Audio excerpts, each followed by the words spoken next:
he had the foresight to try and block it with one of his illusions. Oh, that would have been sick. That would have been so sick. I don't know if he could have actually done that, though. I don't think they were close enough. But you always got to be on the lookout for those next level plays, man. Is Pudge going to try and pull again? No, he's leeching experience mid. FN's gone back to Shrine up above. Things have slowed down a little bit, though, in this game until now. Sunstrike with a crush. Vi.Biver 1 hit away from death. He'll find it, and Ghostik will give his life away to Vi.Pajkatt. Not worth. Off lane for a support and giving Vi.Pajkatt gold and the haste rune to General. Firefly in 5. There are 4 heroes here from Empire ready around the mid lane. The trouble is Vi.Poshka walks into General, Dendi and Biver. And even though Pudge is relatively tanky, he'll still fall flat on his face. He might catch Ghostik too. He didn't use his Firefly for an initial jump. Oh, he got caught at 8 with 3, or sorry, Fury swipes, but... It's a good enrage by Vi.Pajkatt, making sure that the Crush Sunstrike doesn't come through, and well, Sunstrike, he'll land between a bunch of them, but already Slardar and Pudge are dead. The deny from Vi.Poshka will take that golden XP away from Na'Vi, but that enrage from Vi.Pajkatt at just the right time made sure that there wasn't the instant pop kill between Slardar and the Invoker. Now he's got his helm. Yeah, he needs a shrine though if he wants to be able to do Roche, but... Mid, Dendi diving in. He's gone a little bit too far, I feel, here. Sunstrike off the money, but they've got the 2 supports ready and available for FN to stand his ground and battle up against the troll. He's probably really frustrated. General up. He's poor. Making his way towards Helm, but you're right. He's what, 1,000, 1,200 away from that Ursa's net worth. There's mid lane, Vi.Poshka charged and killed. Dendi and RMN again pairing up on this mid lane to find yet another. Looks like the ping is thrown Chappie out. also uses TP for that. Yeah. Whew. I mean, it's a good 2,000 net worth jump, over the past couple of minutes. That could have maybe been another 2,000 or 3,000 on top if they. I would say maybe even more than that, because they would have been able to kill Lifestealer, probably kill like 2 heroes, maybe 3 at the shrine, and then go for a tower. Oh, they could have got tier 1 mid and top. Yeah. Because they're taking tier 1 top just now already. If But they're taking the tier 1 mid as well, now it's 200 HP. Everything is falling, and Vi.Pajkatt, oh my god, he gets an easy solo kill. Rage is not going to save you from Ensnare. The Ensnare, the troll. Hitting towers. Centaur blocking the hook path as well. Dendi, he's got this. He knows what's going on. And now in goes RMN. They find Vi.Poshka, ignite across. Dismember's down onto that Spirit Breaker though.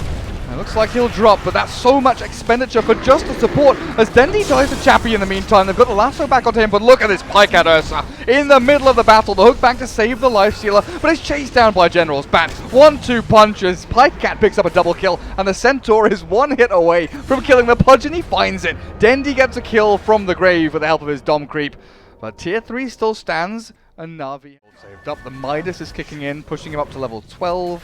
He's tied up with the Ursa Warrior. Sunstrike comes in, but Dendi actually still alive. And the jump in from Vi.Pajkatt and General glimpse away. Ghostik trapped in with a sticky napalm, and that nasty old flame break burning through onto him. They find 2 for nothing. Man, General's bat is so good. Somehow finds a way back in. Like on his Night Stalker, he's like wasn't sure where he should farm, what he should farm, what items to buy. RMN going in. Yeah, Sack Storm's going to whiff as well, and Vi.Pajkatt has free reign in this fight. Enrages up, but the Deafening Blast holds him for a second. Dendi, in the meantime, has killed off Pudge. Once more. They have a lot of good lock, like napalm to high ground. Actually, this tower is not that high on HP, and Dendi just decides to go for it with the DD. The hook brings Lifestealer back. Sack Storm's onto Dendi, but this is a comedy of errors. Vi.Poshka, the Sunstrike still lands on the Dendi to kill him off the Dismember of the Bat Rider, but Vi.Pajkatt is ripping apart 1 on the back end. Ghostik is gone. In comes the Nether Strike, and Vi.Pajkatt rips apart the Lifestealer. Chappie's dead for 50 seconds, and another missed hook from Vi.Poshka means that the continuation of this is going to be pretty disastrous for Empire if they want to keep on going. A glimpse onto the Aegis Ursa will bring him back, but RMN is waiting on the sides in the wings, ready to strike, but Vi.Pajkatt was actually outside of base. He respawns miles away from anyone else. And RMN, lasso in from General, blink forward, Vi.Pajkatt trapped inside the kinetic field, though he's got nowhere to run. The cold snap keeps him in as well, but the enrage. There is someone inside a Ghostik. There definitely is. Oh, they're going to play it safe. Radiant Observer Wards watching out for what's happening, but they don't see Vi.Poshka. Hook in onto RMN. General flame breaks back. RMN's already dead though, and they jump in, but look at that damage. Vi.Pajkatt shreds the Slardar. Chappie, back on to Dendi. Sunstrike off the mark. Caught in the kinetic field, but the lasso's there. Great tornado. In comes FN with the EMP down as well. The lasso expires. And Vi.Pajkatt with biver up on the high ground decide it's time to retreat. Has Basher now, so 4 out of 5 heroes can destroy him. Even Ogre Magi with Solar Glass. I actually think that's a big deal too. So that's 5 heroes that have a decent anti-measure for him. RMN dies on top lane. Looks like it wasn't a lifestealer bomb. Not the biggest deal. How fast they are. General seems to be pretty on the ball. So Navi impatiently waiting for Roche, pacing around the pit, back and forth. They jump the Pudge. It should be a simple kill, right? There's no one in the vicinity from Empire to actually stop this from happening. And Roshan is about to respawn to Helm. And you'll likely trade that for buyback, which is perfectly okay. Okay, are they going to be able to get any kills? Biver. The first tier 1 tower of the game for Empire. They finally kill a building and get an Ogre as their free gift to go along with it. TP away. Further away, the Glyph is forced down as well, but this is why Navi have the advantage. They're on the high ground. They've got their BKBs. RMN, though, is found by Chappie as well. With Static Storm, he's dead.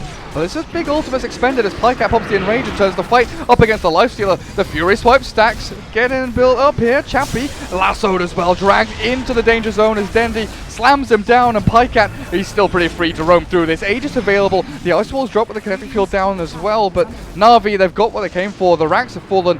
With that glimpse back into the bash, Pajkatt, he turns the fight. The Lotus Orb's up on him. Chappie tries to munch through, but the Deafening Blast misses. The hook will land, and they'll finally pop the Aegis of the Ursa. The trouble is, they have lost a lane, and Navi are ready to fight again. Here comes the Flame Break. Ursa's dying. He's very nearly gone, and they will finally kill him. No! He purges through the tornado. The hook will not land, and the cheese is there. He's healed up back to full, and he's in the middle of 4 of them. Chappie, he's got to chase this one down. Open Wounds will finally slow down Pajkatt, but in comes the bash. In comes the damage. Finally, Chappie, with the help of FN, will kill off the Ursa Warrior, but so much time behind the new UI.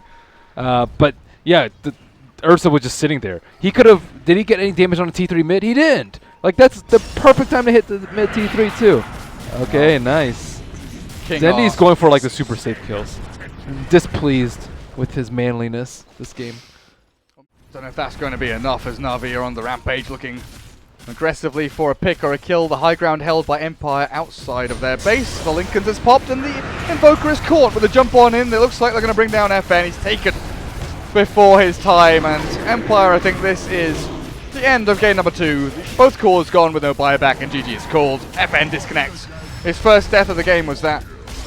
First death of the game because General popped his Lincolns with a 4-staff. General made that look easy too. See, that's another thing. He was like really quick about, yeah, I know what I need to do. Blink 4-staff, lasso back, kill Invoker, GG. It's just like that. So simple. Give General his bat. So simple for General. Quick on the fingers. Game number 2 goes the way of Navi, and we're going yet again in the CIS region to game number 3. I think every single series has had a 3rd game for the CIS qualifiers. The playoffs anyway.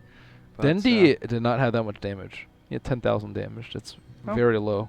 Even Chappie had more, and Chappie was getting bashed, greater bash, nether struck, and lassoed the whole entire time. Charged, yeah, it was awful. Oh, like, oh man, Chappie may be slightly tilted from how much they focus on that game. Well, a lifeline for Navi, game number 3 coming up, and the decider of this series to see who will face up against VP in the grand finals of the CIS qualifiers for the Kiev Major. I'm Gareth, joined by Merlini. We'll be back in a couple of minutes.